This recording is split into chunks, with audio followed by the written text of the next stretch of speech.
Moyiba as one, collaboration to disrupt risk traps. In the 1960s, when people first moved to the eastern parts of Freetown around the Kissy Brook stream, vultures were their steady companion. So the residents decided to name the area after them. Vulture in Creole is Yiba, and Mo means there are. It merged to Moyiba. We are a group of master's students from University College London, and we have selected this settlement of Moyiba for our final master's project. The goal of this project is to recommend strategies that strive towards environmentally and socially sustainable development in Moyiba. Over the last 9 months, we have conducted extensive desk-based research, and recently we travelled to Freetown to put theory into practice. Over the last 200 years, Freetown has developed into the largest city in Sierra Leone. The current mayor, Mrs. Yvonne Akisoya, has put emphasis on the importance of strengthening the development of the city through various initiatives such as the Transform Freetown Plan. In 1961, the Limba tribe arrived in the area and established Moyiba adjacent to the pre-existing settlement Kamada Farm. Due to the abundance of stone in the area, mining became the predominant livelihood activity and attracted people from other areas of the city to settle in Moyiba. Further, in 2002, with the end of the Civil War, Moyiba received a large influx of migrants from the provinces. The settlement expanded rapidly into the uphill areas and is now home to approximately 37,000 residents. However, the enlargement of Moyiba was not supported by a simultaneous expansion of a tarmac road, water supply, or waste management infrastructure. Consequently, there is a disparity in service provision between uphill and downhill areas.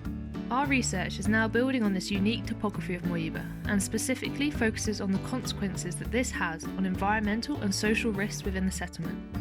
We hypothesize that first, risks manifest differently in uphill and downhill areas of Moyiba and are connected through a risk cycle. And secondly, the breaking these risk traps requires collaboration between actors within this risk flow. We sought to understand the power dynamics within governance structures in Moyiba and how this impacts the production and reproduction of environmental risks, both spatially and temporally. Finally, we wanted to identify any active communications or collaborations between different community-based organisations, saving groups, and community leaders to understand their risk coping mechanisms and pinpoint possible areas for intervention. To address our research questions, we use a series of participatory research methods. From our colleagues' work last year, we noticed that there are different neighborhoods or clusters within Moyiba.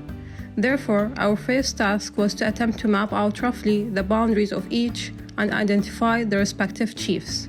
To do so, we enlisted the help of community members. Through this exercise, we identified that there are in fact 6 clusters in Moyiba: Kamada Farm, Mamba Ridge 2, Upwater, Pit, Central Moyiba, and Garden. Each of them is governed by one chief with the exception of Central Moyiba, which is governed by 2. Each cluster developed independently over time, the uphill clusters being the youngest. This gave us an overview of the chiefdoms in Moyiba and also an appreciation for the scale and complexity of Moyiba as a whole. To maximize the short time we had available, we decided to focus on 2 clusters, Garden and Central Moyiba.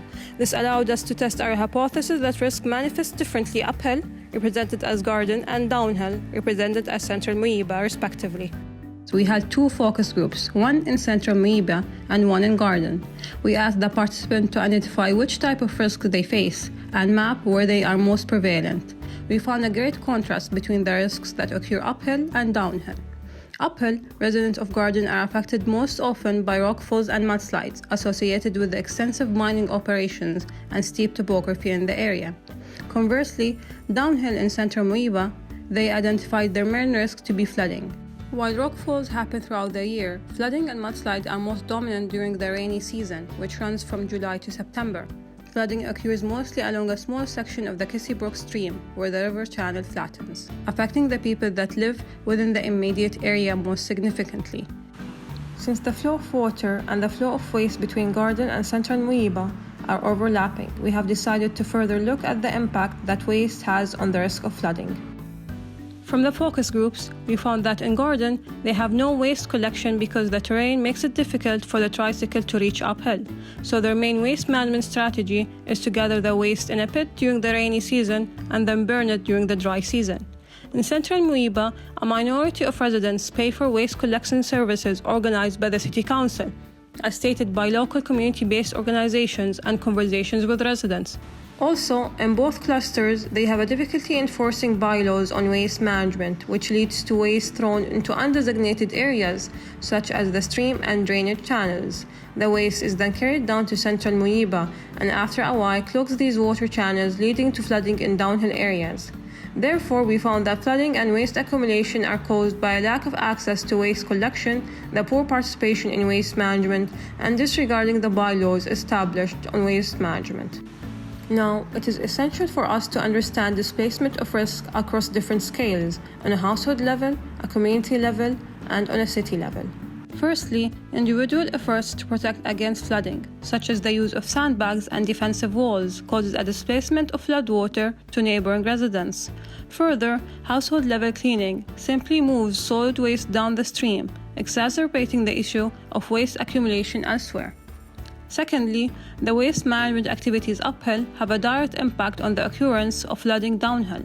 Although residents of Garden understand the relationship between waste and the occurrence of flooding in central Moyiba, they are currently excluded from formal waste collection facilities due to topography and therefore have limited opportunities to change their behavior. Thirdly, Moyiba's location uphill means that solid waste flows from Moyiba all the way to the ocean at Clam Bay. As a result, Moyiba contributes to the risk of flooding in Cobalt. In these sessions, we asked residents to map out the governance hierarchy in each cluster and identify the key roles and responsibilities of each position.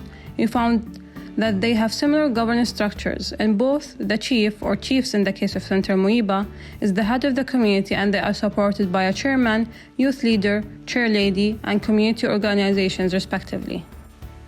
When we asked about the risk coping mechanisms within each cluster, we found that disaster response was left predominantly to the youth. Although the community leaders of different clusters do hold a meeting following a disaster, there are no formal collaborations with or between clusters.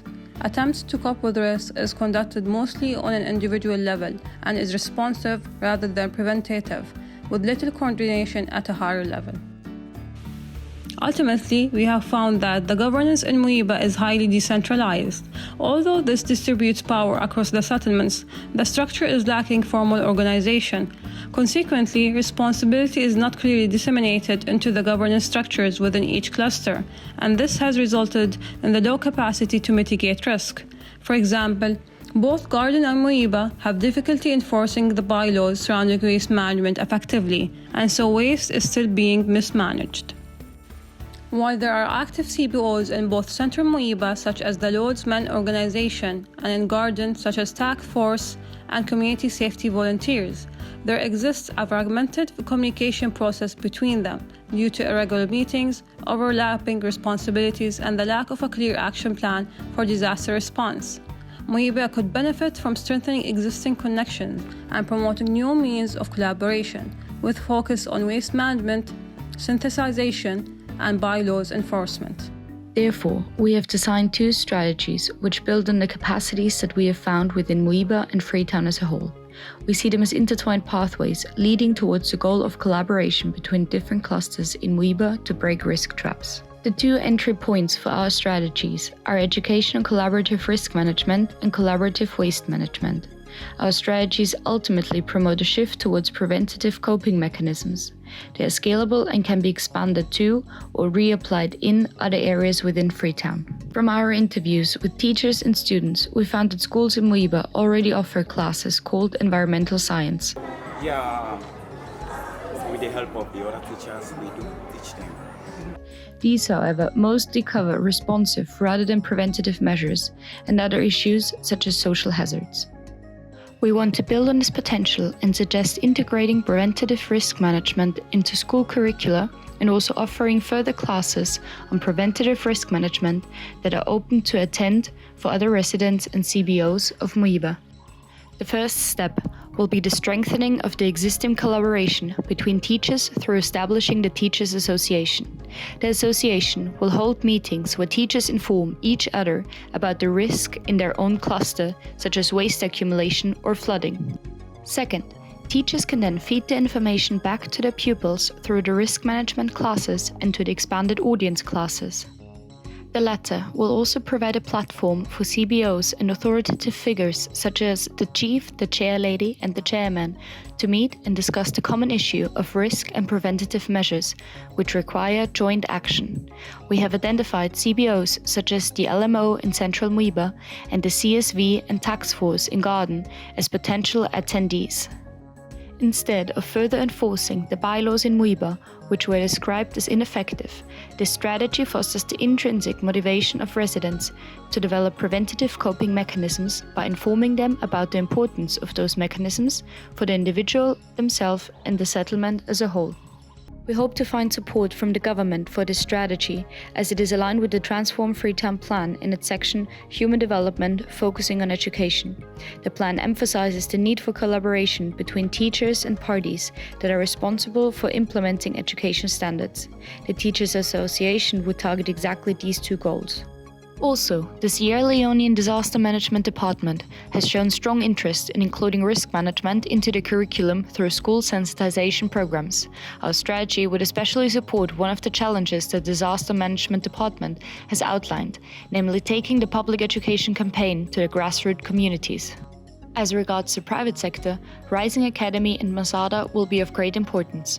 The Rising Academy is an organization that is including risk management into the curriculum of various schools in Freetown. Their initiative can function as a role model, and their team can be consulted for support and potential involvement. Masada, Freetown's waste collection company, can support the teaching of the correct handling of waste, as further explained in our second strategy. Our second strategy focuses on community waste management. It is designed as a complementary and intertwined pathway to education on risk management. From our findings, we can see that the displacement of waste from uphill to downhill is a key driver of flooding in Moyiba. This is exacerbated by weak enforcement of bylaws, lack of a clearly defined waste management governance system, and difficulty in accessing the area. Our first priority here that is stopping most of the things that is going on is the road. Because the problem of the low tricycles that we have here that are unable to go up garden. We have designed a strategy to streamline waste collection using a coordinated, collaborative and efficient waste management scheme to tackle the drivers of flooding at its source. This will build upon the CBOs, community volunteers and authoritative figures already active within Moyiba, as well as the current mechanism of tricycle collection. Due to the scale of Moyiba, we have designed the strategy initially for Garden, with the long-term goal of extending it across the other clusters. We suggest the use of multiple small-scale, easily accessible waste deposit sites across Garden. The youth will be employed at regular intervals to transfer the waste from these deposit points downhill for collection. We also suggest a standard charge of 2,000 leonians per bag. From our new knowledge of the governance structure within Garden, we suggest that the tax force, a CBO already in operation, will have the responsibility of handling the financial side of this strategy, ensuring that deposited waste is paid for and the money is safely transferred to the tricycle collector. They will also be responsible for enforcing bylaws for waste and selecting managers for each deposit site. The youth chairman will be responsible for overseeing the youth's involvement, while the chairman and chairlady should be responsible for informing the men and women of Garden respectively about this new waste management scheme. From our research, we have identified some informal connections between the governance structure within Garden and Central Moyiba.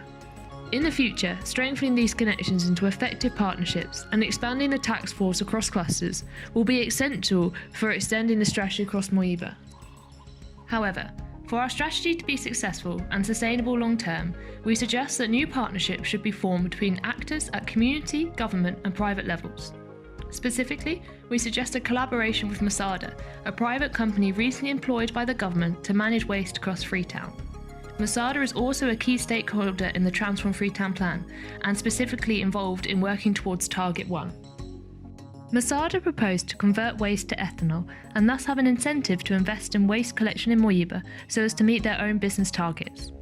Finally, Masada are currently working with ACF to run youth workshops on waste management and environmental sustainability across settlements in Freetown, most recently in Dwazark. This will be a valuable addition to our proposed educational programme. In the short term, the community should identify suitable sites for the waste deposit areas. The map that we left with the Chief of Garden will be a valuable tool for this activity. In the medium term, the chosen site should be enclosed so as to prevent further displacement of waste. Long-term, communication with Masada should be established. The youth chairman and the head of task force should arrange meetings with the key governance officials in other clusters to expand both the task force and the implementation of this strategy. Finally, if Garden entered into the cleanest zone competition, then they could have the opportunity as part of the winnings to have some of the road paved, which would improve access for waste collection vehicles. The vision in the long term is for a highly organised and efficient waste management scheme across Moyiba that is incorporated into a wider Freetown plan. Already, we have seen the success that a coordinated effort towards waste management can achieve. In 2017, Central Moyiba experienced a major flooding event, but this did not reoccur in 2018. The community associated this with the monthly cleaning day.